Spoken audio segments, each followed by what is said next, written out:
The clink of silverware against glass shattered the cozy hum of our Thanksgiving dinner like a gunshot in a quiet room. My brother, Alex, stood up abruptly, his chair scraping against the hardwood floor with a screech that made everyone freeze. His face was ashen, eyes wild with a mix of fury and heartbreak I'd never seen before. The turkey sat untouched in the center of the table, steam curling up like ghosts from the past, and Aunt Linda's famous pumpkin pie mocked us with its untouched perfection. "I can't do this anymore," Alex choked out, his voice cracking. "Mom, Dad, you've been hiding something from us for years, and it's time everyone knows the truth." In that moment, as the room held its breath, I had no idea that his words would unravel our family like a pulled thread, exposing secrets that would change everything I thought I knew about love, loyalty, and betrayal. Our family had always been the picture of suburban normalcy, or so I believed. Growing up in a modest house in Maplewood, New Jersey, with its white picket fence and annual block parties, life felt predictable. Dad was the steady accountant who balanced books with the same precision he applied to carving the holiday turkey.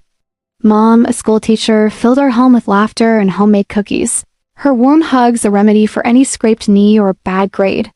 Alex, 2 years my junior, was the golden boy, charismatic, athletic, the one who made varsity soccer in high school and graduated college with honors. I was the quieter sibling Sarah, the bookworm who dreamed of becoming a writer, but settled for a steady job as an editor in the city. We weren't rich, but we had each other, or so the narrative went. Thanksgiving was our sacred ritual. Every year, the extended family descended upon our home. Uncle Joe with his bad jokes, Cousin Emily with her vegan alternatives that no one touched, and Grandma Rose, who insisted on retelling stories from the old country. This year was no different, at least on the surface. The air smelled of sage and cinnamon, football blared from the living room TV, and kids chased each other around the backyard. But beneath it all, there was a tension I couldn't quite place. Alex had been distant lately, canceling our usual sibling coffee dates and dodging calls. I chalked it up to his new job at a tech startup, the stress of adulting in a post-pandemic world. Mom and Dad seemed off too, exchanging furtive glances when they thought no one was watching. I dismissed it as holiday jitters. As we gathered around the table, Dad said grace, thanking God for health, family, and the bountiful meal. We passed plates, piling on mashed potatoes and green bean casserole, the conversation flowing like cranberry sauce sweet and a little tart. Uncle Joe cracked a joke about politics, eliciting groans and laughter. Then, midway through the main course, Alex set down his fork with a deliberate clatter. He stood, gripping the edge of the table as if to steady himself against a storm only he could see. "I have a confession," he began, his eyes locking onto our parents. Mom's fork hovered mid-air, her face draining of color. Dad shifted uncomfortably, murmuring, "Alex, not now. This is family time." But Alex ignored him, his voice gaining strength. "For years I've carried this burden, but I can't anymore. Sarah, everyone Mom and Dad secretly gave me. They gave me half of the inheritance early. The money Grandma left us, they funneled it to me behind your backs to pay off my student loans and start my business. They said it was because I needed it more, but it's a lie. It's favoritism, pure and simple." The room erupted into chaos. Aunt Linda gasped, her hand flying to her mouth. Cousin Emily dropped her napkin, staring wide-eyed. Grandma Rose, hard of hearing but sharp as ever, demanded, "What did he say?" I sat there, stunned, the fork slipping from my fingers. Inheritance? Grandma had passed 5 years ago, leaving a modest estate from her savings and the sale of her old house. We'd been told it was split evenly between Alex and me, invested safely for the future. I'd used my share wisely, down payment on a small apartment, some savings for emergencies. But now Alex was claiming otherwise. Flashbacks hit me like a montage in a bad movie. All those times, Mom and Dad praised Alex's ambitions, calling him the go-getter of the family. The way they'd beam at his soccer trophies while my writing awards gathered dust on a shelf. I remembered the arguments when I wanted to study abroad and college, Dad saying we couldn't afford it, Mom suggesting I take out loans. Meanwhile, Alex sailed through his degree debt-free, landing internships that seemed to fall into his lap. I'd resented it quietly, attributing it to luck or gender bias in our traditional family. But this was deliberate deception. Dad's face crumpled. Son, it's not like that. We were trying to help. But Alex cut him off. Pulling out his phone and scrolling to a bank statement he projected onto the wall with a mini device he brought. There it was, transfers totaling over $100,000, dated back to 3 years ago, labeled as family support. My stomach twisted. That was more than half of Grandma's estate. You told Sarah it was all equal, Alex continued, his voice breaking. You let her struggle with rent and bills while I got a head start.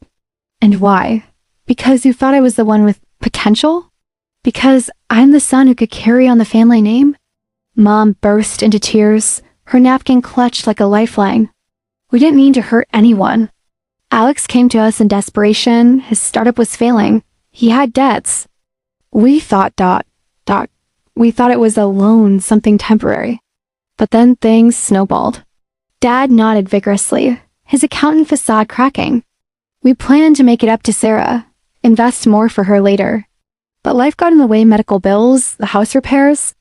I felt a wave of emotions crash over me. Anger, betrayal, sorrow. How could they play favorites so blatantly? I'd worked 2 jobs through college, sacrificing social life and sleep while Alex partied and networked. Was I not worthy? The questions swirled, but beneath them was a deeper hurt, the realization that our family bond was built on lies. Uncle Joe tried to mediate, saying, "Let's calm down, folks. It's Thanksgiving," but the damage was done. Cousin Emily whispered to her husband, and Grandma Rose muttered about disgraceful behavior. Alex turned to me, his eyes pleading. Sarah, I didn't know at first. When I found out they took from your share, I confronted them. They begged me to keep quiet, said it would tear the family apart. But seeing you here, still grinding away at that job you hate, pretending everything's fine, I couldn't. I'm sorry I benefited from it. I'll pay you back every cent. I stood up then, my legs shaky. Why now, Alex? Why blow it up like this? He hesitated, then confessed the rest. Because they're doing it again.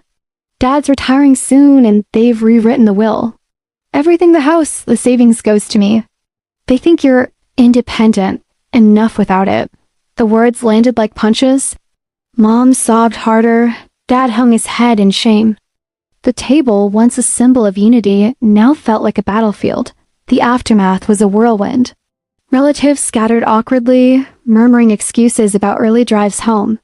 Grandma Rose pulled me aside, whispering, I never intended this division, dear. Your grandpa and I wanted equality. Her words stung. Grandma had been the fair one, the matriarch who treated us both like treasures. As the house emptied, I confronted my parents alone in the kitchen, dishes piled high like unresolved issues. Why me? I demanded. Why was I always the afterthought? Mom reached for my hand, but I pulled away. It wasn't like that, Sarah. You were always so strong, so capable. Alex ... He needed guidance. We thought we were helping him catch up. Dad added, we love you both equally. This was a mistake, born of fear. Fear of losing him to failure. But love isn't about equality and gifts. It's about fairness and treatment. That night, as I drove home through the darkening streets, leaves swirling in the wind like scattered thoughts, I replayed the scene. Alex's stand wasn't just a revelation. It was a catalyst. In the days that followed, we talked for the first time in years. He transferred money back to me, insisting on reparations. Our parents sought therapy, admitting to deep-seated biases from their own upbringings. Dad's pressure to favor the son. Mom's guilt over past miscarriages that made Alex the miracle baby. It wasn't easy. Holidays after that were strained, conversations laced with caution, but slowly healing began. I quit my dead-end job and pursued writing full-time, using the reclaimed funds to self-publish my first novel. Alex's business thrived, but he shared credit, dedicating his success to family lessons learned the hard way. Our parents, humbled, rewrote the will with transparency, involving us both. Looking back, that Thanksgiving was not about gratitude for what we had. It was about confronting what we lost. Trust.